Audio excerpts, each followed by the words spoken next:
कि 2008 में जब मेरे पिता चुनाव लड़ रहे थे तो उन्होंने वादा किया था कि अगर ओसियां से आपके मत और समर्थन का वोट मिला तो मैं अपनी बहनों के सर से घड़े उतरवाऊंगा, मैं ओसियां की ढानी में अपने लोगों के लिए हिमालय का पानी लेकर आऊंगा। वादा किया था ना आपसे। और मेरे पिता आपके वोट की तंसार से विधानसभा की सीढ़ी भी चढ़े, जल संसाधन मंत्री भी बने और उन्होंने अपने पहले कलम से अपने पहले दस्तखत अगर करिए तो ओसियां की 3 परियोजनाओं की दस्तखत करी जिसमें हिमालय का पानी आ, उसमें ये भेड़ हटाया भी। कोई घटना हो गई, पूरी स्कीम तैयार हो गई, सब उसके नक्शे बन गए, प्रशासनिक स्वीकृतियां जारी हो गई, बस एक छाप लग रही थी ताकि टेंडर होकर काम शुरू हो। कोई घटना हो गई हमारे साथ, राज बदल गया और बीजेपी के राज में और उनके नेताओं ने भेड़ हटाए की परियोजना नहीं कराई ना। अब आप अर्जी दोगे साहब पेमेंट नहीं आया, पानी तो आया ना। तो पहले तो आप पानी पियोगे, जल है तो जीवन है। आप अगर भारी पानी पीते हो तो कहते हो साहब घुटना दुख रहा है और ये बीमारी होती है 50 तारीख। आज हम 52 से लेकर यहाँ तक कितना समय हमें लग गया हिमालय का पानी लेकर आना इन गांव और ढालों में। ये बहुत दुर्लभ काम है। हनुमान सागर में आप देखोगे वो बड़ा होद बन रहा है जहां से आपके पानी आएगा। जब वो भर जाएगा तो आपकी नजर जाएगी तो ऐसा लगेगा समुद्र। देखो आपके स्तर का काम हो रहा है। जल है तो जीवन है। हम बढ़िया मीठा पानी पिएंगे तो हमारा स्वास्थ्य अच्छा रहेगा। हमारा स्वास्थ्य अच्छा होगा तो हम घर से निकलकर रोड पे आएंगे तो इस रोड की आप मांग। हमारा स्वास्थ्य अच्छा होगा तो हम स्कूल में जाकर पढ़ाई करेंगे। हमारा स्वास्थ्य अच्छा होगा तो हम अन्य काम कर पाएंगे। निरोगी काया अपने आप पे कहावत है ना, पहला सुख निरोगी काया। और किसान वर्ग के लिए सबसे ज्यादा क्या जरूरी है? जो खेती के ऊपर निर्भर रहता है, बिजली और पानी। 2 आंखें आप नहीं कह सकते मुझे दाई आंख पसंद है या बाई आंख पसंद है। एक किसान के लिए पानी और बिजली बराबर की जरूरत है। मैंने आपसे कहा कि 2018 में मुझे अगर ओसियां के मत का अधिकार मिला, आपका विश्वास मत के रूप में मिला, मैं अगर विधानसभा की सीढ़ियां चढ़कर गई तो मैं मेरे पिता के हिमालय के पानी लाने के इन पंचायतों में, वंचित पंचायतों का सपना पूरा करूंगा। मैं भेड़ हटाए की परियोजना लाकर आऊंगी, ये मेरा प्राथमिकता और मैं लेकर आऊंगा। मुख्यमंत्री जी की 2 महीने में जितने ही लाहौर में सभा हुई थी मैंने स्टेज से अनाउंस करवाया। इन 10 सालों के अंदर जनसंख्या बढ़ गई। पहले जो स्कीम ली थी 100 घरों की ली तो उनमें लोग बढ़ गए, पानी की खपत बढ़ गई। और जब वापस रिवीजन किया पीएचडी के अंदर, नक्शे खोले गए तो उसकी कॉस्ट भी पूरी डबल हो गई, 3 गुना हो गई। वो 600 करोड़ के करीब, 650 करोड़ के कुछ टोटल में पहुंच गई। और जब वापस उसकी डिजाइन कर रहे थे, अब वापस जनसंख्या के हिसाब से, तो आपके वोट की टंकार थी। एक ग्राम पंचायत नहीं, कम से कम 3 ग्राम पंचायत एक बड़ी पीली टंकी से पिलाई जाती, उसकी आपूर्ति करी जाती। कितनी ग्राम पंचायत? 3 कम से कम। वहां कई जगह तो 5-5, 6-6 ग्राम पंचायतें जिनको मैंने अब टंकियां दी। तो न तो ग्राम पंचायत के अकॉर्डिंग टंकी आती है, न राजस्व के अकॉर्डिंग आती है। ये विभाग के अधिकारी बैठे हैं, ये एक पॉइंट पे लेते हैं ऊंचाई पे और ये करते हैं हम 5,000, 10,000, 15,000 की जनसंख्या पे इतनी KLP है और ये करेंगे। उसमें कितनी भी ग्राम पंचायत है, 5 आए, 3 आए, 4 आए, 10 राजस्व गांव आए, लेकिन मेरे पास में आपकी कलम की ताकत थी, आंख का जोर था। मैंने खोला और मैंने राजस्व गांव के हिसाब से, पंचायत छोड़ो, राजस्व गांव लगा के वहां पे टंकियां होती। अब कितनी ग्राम पंचायत की स्कीम है यहाँ पर ओसियां में सुरेंद्र जी? और ग्राम पंचायत 6 या 7 ग्राम पंचायत है और मैंने 15 टंकी की। कितनी? 15।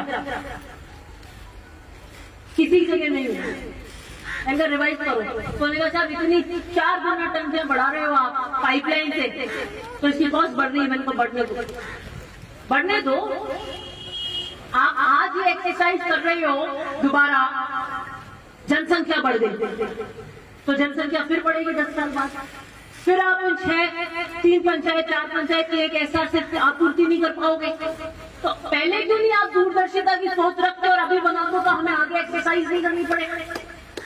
तो मैंने नहीं मांगे, मेरे बड़े बड़े अधिकारियों से, उनकी मंत्री से टफ हो गया। वो कहे नहीं बनाएंगे, ऐसे कॉस्ट होगी। मैंने कहा बना के रहेंगे, ना सुनना तो हमें पसंद ही। ओसिया के जनता का वोट लेकर आई हूं, ना तो सुनना नहीं सकता।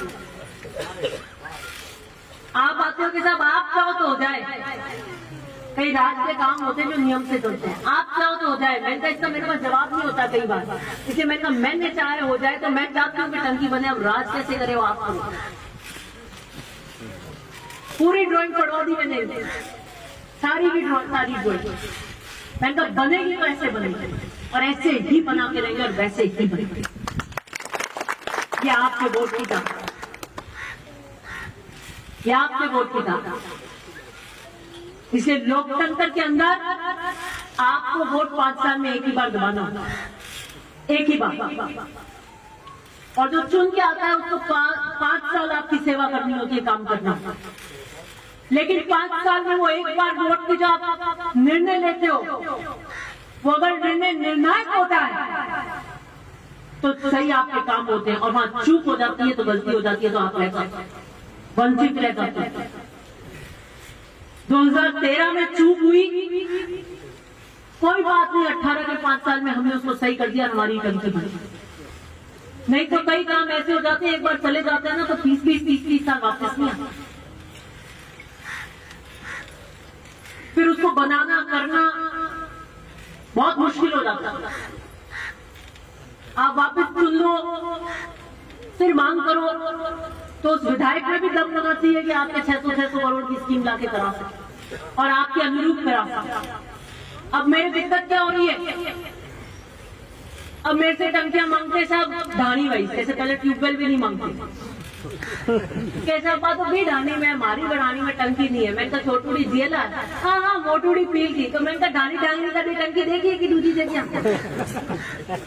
मैंने कहा था तो यूं बोर्ड चेक कर रहा हूँ, मैं ढाणी भी ऐसा कर दे, ढाणी कर दे। आपका इरादा पक्का होना चाहिए, कागजा होना चाहिए, जोर होना चाहिए। आप कहोगे तो ढाणी भी कर दो, वोट डाले, जोर रखना जबरदस्त। हरलाया के अंदर मैंने वोटों से पहले जितने वादे किए, प्राथमिकता था, वो मैंने सारे पूरे कर दिए। वो सारे इस खाने में खा, वो जितने वादे किए वो पूरे किए। जो आपकी मुख्य मांग थी प्राथमिकता के साथ, ये हमारी जरूरत है, वो हमने पूरी की। वो पूरी ग्राम पंचायत की मांग थी, आपकी स्कूल की, एसआर की, मीठे पानी की, ढाणी वाइज कोई वादे करे आपसे मीटिंगों में, तो वो पूरे कर दिए। और उसके बाद आप कोई काम लेकर आए तो उसकी ये पूरी लंबी चौड़ी टेरिस थी, उसमें भी कोई कमी नहीं। तो जब काम का आकलन करोगे तो आपको मुझे 100 में से 101 नंबर देने पड़ेंगे, चाहे वो बीजेपी का हो, चाहे वो किसी भी का। जब काम पे आकलन करोगे, नंबर दोगे, तो वो भले ही वैचारिक मतभेद होंगे, लेकिन कहना पड़ेगा कि हाँ काम के अंदर इन्होंने काम करवाया। वोट की बात तो वो मुझे पता है, वो अटकल मेरे को आती है, उसको भी सोचना। इसलिए काम के आकलन पे 5 साल बाद जब आपके बीच आई हूं, तो मुझे संतुष्टि है और गर्व है कि जिस विश्वास और आशा के अनुरूप आपने मुझे वोट दिया, उसी आशा के अनुरूप मैं आपके 20 में 21 काम करूंगा। कुछ समय में आचार संहिता लग जाएगी, वोटों की रणबेरी, चुनाव की बिगुल बज जाएंगे, और मैं आशा करती हूं कि जो मत और समर्थन आपका रहा, वो विश्वास आगे भी रहे।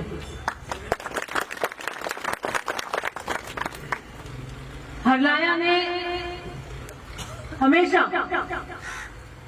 हमें आगे रखें यहाँ से भी।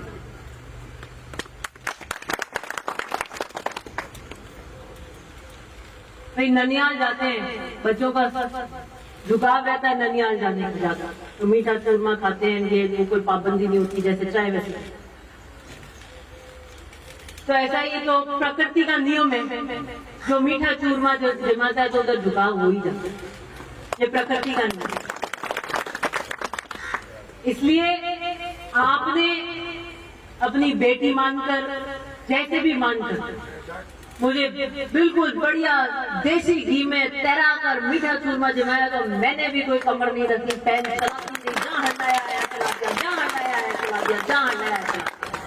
अपन किसकी डेट पे बैठे हैं, वो एक मिले थे ना,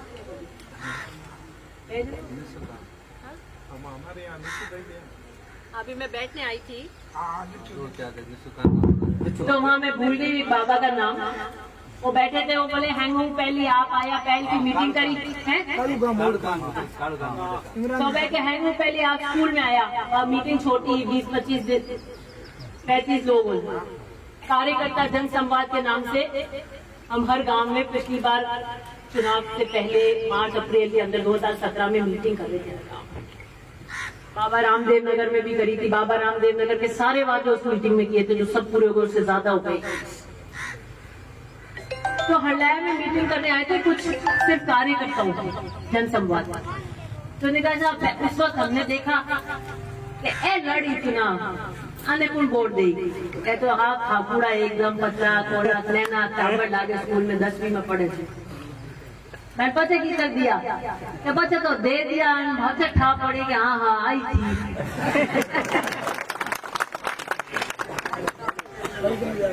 तो मैं हाँ हुकुड़ भी नहीं हूँ। हाँ खैर रोटी घी में चूरमा जमाया तो मैं ठीक है हटाऊंगा।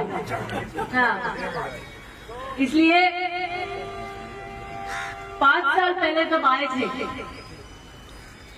तो आप तो वादे किए थे, आपके भी मन में जैसे वो कह रहे हैं, हमने सोचा इनको देंगे तो टाबर सी लग रही है, 10वीं 11वीं की बच्ची लगती हैं, ये क्या करेंगे, इनको वोट दे के क्या होगा। हमने कहा हमने ऐसे हटाई थे।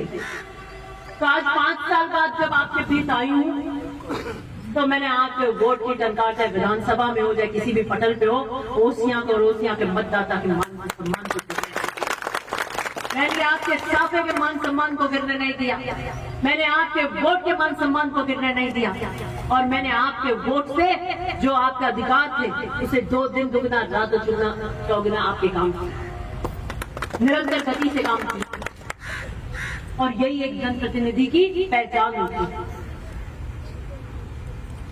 अभी चुनाव के अंदर भी आएंगे, जनसंपर्क और करेंगे।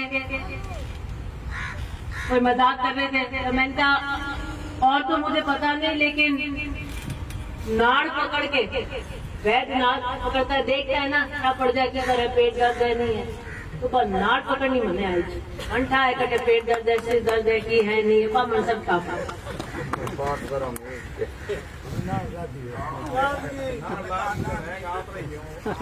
नहीं मंठा पड़ जा, मैं माने उम्मीद मिला मंठा पड़ जाए, देख देख कैसा ही है मामलों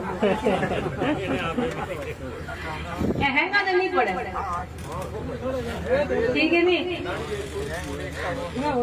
गिरे गिर माते आशीर्वाद है कि करी मान लो मदेरना साहब रो रही हो, महिपाल रो रही हो, और 10-12 साल आपके बीच में करते करते हो गए, तो मैं तो दूर से खनक से देख लेती हूँ मामला क्या है, इतना जो मुझे पता चल गया। इसलिए आशा करती हूँ कि आपका जो स्नेह प्रेम है वो आगे भी ऐसे ही बना रहेगा। धन्यवाद।